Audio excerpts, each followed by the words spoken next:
Here we go. Hit the intro music.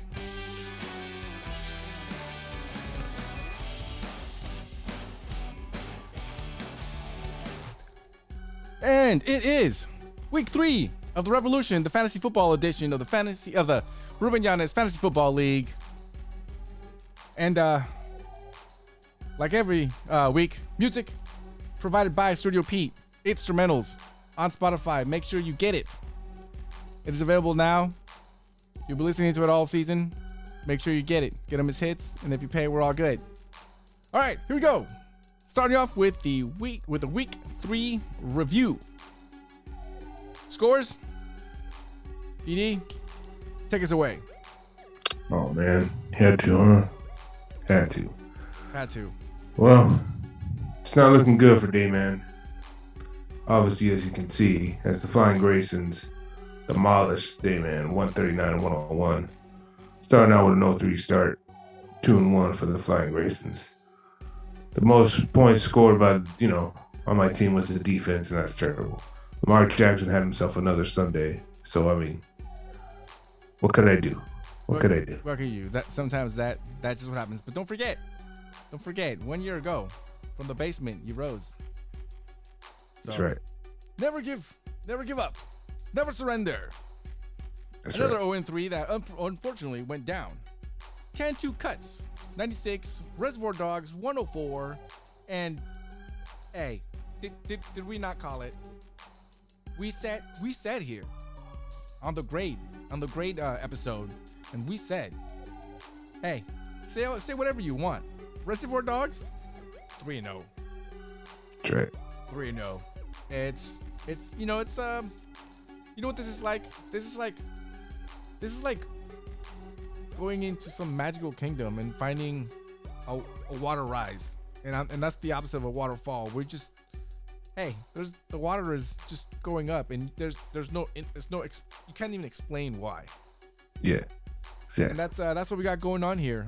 Physics don't work in the world of Reservoir Dogs. Reservoir Dogs 104, can 2 cuts 96. All right. Clitoris is back on these winning ways, taking out the Cholula. Still can't find Clitoris. Vista Huff and Puffs. Huh? I still can't find him. Still can't find it. Yeah, it's a myth. A mythical creature. Known as Clitoris. Clitoris. 106-57. I mean, he had a respectable day, Derek Carr. T. Higgins got knocked out of the game. He got rocked, for sure. But, damn. Hate to see that happen to a good player. Yeah.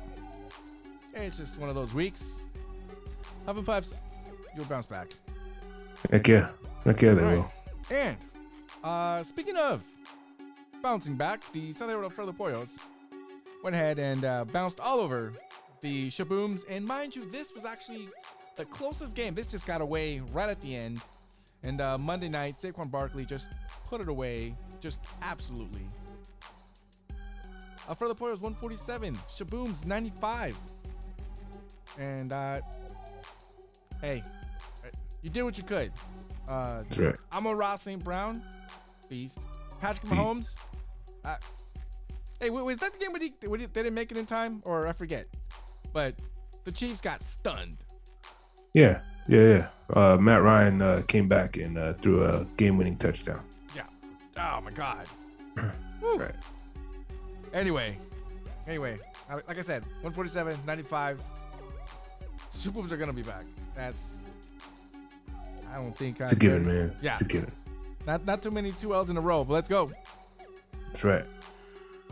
All right. Here we go. 2 former champs right here. The Merced Bippers taking on the Cucamonga Crack Killers. The Crack Killers back on their winning ways, taking out the Merced Bippers 126-198. I mean, Joe Burrow had to print himself a respectable day. Damian Pierce, Zeke Elliott. Yeah, Devontae Smith, man, 32 points. He had himself a career day. Yeah. Josh Allen and Nick Chubb, of course, respectively, 26, 19 points. Good stuff. Good stuff. Here we go for the week 3 game of the week between the Stack King Trolls and the San Jose George Life Matter. This was a nail biter. This was a nail biter. And it just goes to show, hey, set your lineup. Set your lineup. Check your lineup. That's right. Fortunately, for San Jose, Jerry, you paid zero price for this mistake. You paid zero. Hey, congrats on that win on the former number 1 seed. That's right. That's right. This was that David versus Goliath, the 12 versus the 1. I know it's week 3, but it's still fun to say. That's right. That's right. Now, moving on to the week 3 honey buns and crumb bums. Starting off with the honey buns, I have chosen Lamar Jackson, who went out there for 218 yards, 5 total touchdowns, 41 points.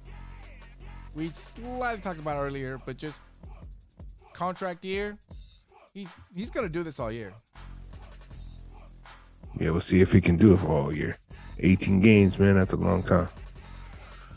That's a long time putting your body through hell, but we'll see if he can do it. My choice for honey buns is Devontae Smith. 8 receptions, 169 yards, and a touchdown for 32 points. Did it well. Did it well for the Eagles. That guy was a beast. All right, moving on to the crumb bums. Here we go. The guys that they were not there, but they didn't do what they were supposed to. Which is unfortunate because the hype was all over Jahan Dotson. Jahan. This guy was just out there just doing it. Just catch after catch after catch after touchdown after touchdown after touchdown. Week 3, 2 receptions, 10 yards, 3 points. Yeah. Oh yeah, the Chargers defense, man. Talk about crumb bums. The whole squad allowed 38 points with -6. Jesus. You think they had the broken rib? For real. You think they had the broken rib out there getting scored on? For real.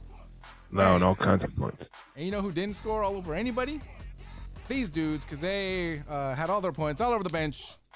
First up, the Merced Vipers, who lost and could have done better had they just put in Chris Olave, 9 receptions, 147 yards, 24 points, all over that bench.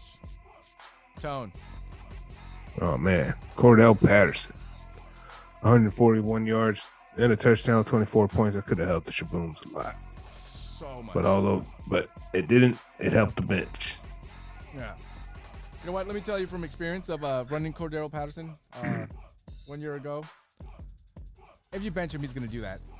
I don't know. Honestly, I start him every week, and you gotta go knowing that he's gonna screw you over like 3 times. Well, hey, he's gonna be a beast all the other times. That's right. And if you bench him, he's always gonna do it. Guaranteed. Guaranteed. You know, guaranteed. These motherfuckers help nobody. That was guaranteed. You know why? Oh, this guy. You know what, man? Maybe I'm just not into football anymore because I never heard of this dude, Mac Hollins. Me neither. Practice squad, or has he been there the whole time? I mean, maybe you don't follow the thirds anymore, like we used to. That's what it is. But anyway, my man here, he's got peacock feathers out there, good enough to fly him to 8 receptions, 158 yards, touchdown, 30 points for the Durs, and for nobody else. Yeah, for nobody else but the Durs. Oh, Devontae Parker, this guy comes and goes when he wants. Jesus. I had him, I drafted him, then I dropped him. Because you know why? He doesn't do this. First 2 weeks, terrible. Because of this. And then all of a sudden he goes for 156 yards and 21 points. That helped nobody. Didn't even help the Patriots. No. Didn't help him win. No. Tell you that much. No. Did not help him win. So then, quick reminder, Studio Pete, instrumentals, available on Spotify. Get it. Now, Big Daddy, we need you to come get it.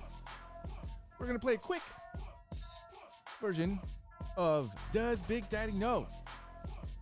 Question number 1. Which year did the Houston Texans play their first season? A, 2002. B, 1991, C, 2000, or D, 1989? I'm going to say 2002. The answer is, of course, 2002. We were in high school. I totally remember. The Texans joined the NFL in 2002. They finished the season with a 4-12 record. Did not make the playoffs. Well, not with that record. Hell no. Here we go. Which number did the legendary Jim Brown wear for the Cleveland Browns? A, 44, B, 32, C, 22, or D, 25? 32? Jim Brown wore the number 32 during his time with the Browns, and his number is also retired by the franchise. He is, perhaps, one of, if not the greatest. Had he decided to play more years? I mean, this dude he rolled through, dominated for like 5-6 years, and said, yeah, I'm done. True. That's true. He said, peace, I'm out. Here we go. In 1965, Gale Sayers set a record for the most touchdowns scored in a rookie season. How many touchdowns did Sayers have that year? A, 17, B, 30, C, 22, or D, 19 million touchdowns? Oh, man. That D looks pretty appetizing to answer, but maybe C. Yeah, we'll go C. It was, in fact, 22 touchdowns, which still stands today, because, damn, that's a whole lot of touchdowns. Sure is. Ugh. They were throwing it. That's right. That was a sweep. That was a sweep. That was perfect. We like that. 3 for 3. Here we go. Time for the Thursday night preview. Between the Miami Dolphins visiting the Cincinnati Bengals, who are favored by 1.5, the over-under is 48.5.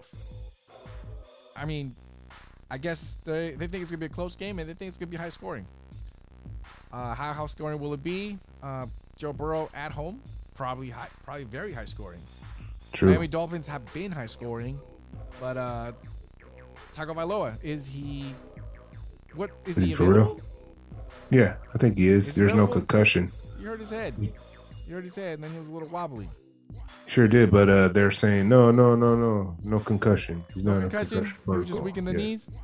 Yeah. Well, he was dehydrated or something. Let's take a moment, because I saw the play, and correct me if I'm wrong, but he got pushed back, and then I think maybe he just went and he tapped the back of his dome. Maybe, if that. I don't know. Maybe. Yeah. Who knows? Not a doctor, won't speak on it, but I think that's what I saw. Anyway, hopefully he plays, because I'm expecting him to put up some points. Not that many. I do expect this to go just under 48.5, if my math is correct.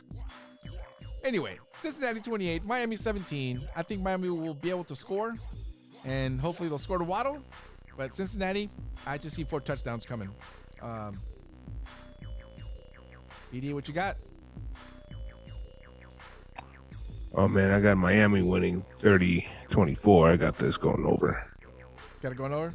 I see this as a high-scoring game. Yeah, I see this going over. I see this as a high-scoring game. I think 2 years. For real, I think he'll exploit the Cincinnati's defense.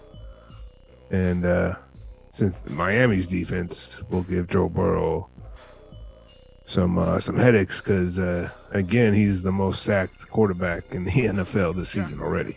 Already. It's only 3 games. Already. But you know what that means? If he's running for his life, that means he'll be running. Oh, crap. Fuck it. Jamar up down there somewhere. I know, right? He'll just chuck it. And that's what that means to me.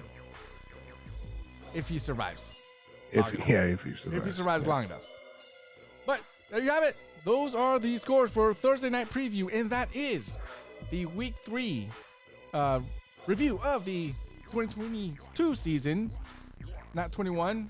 Dang, almost perfect. Don't worry, we have like 15 more of these coming. That's right. Peace.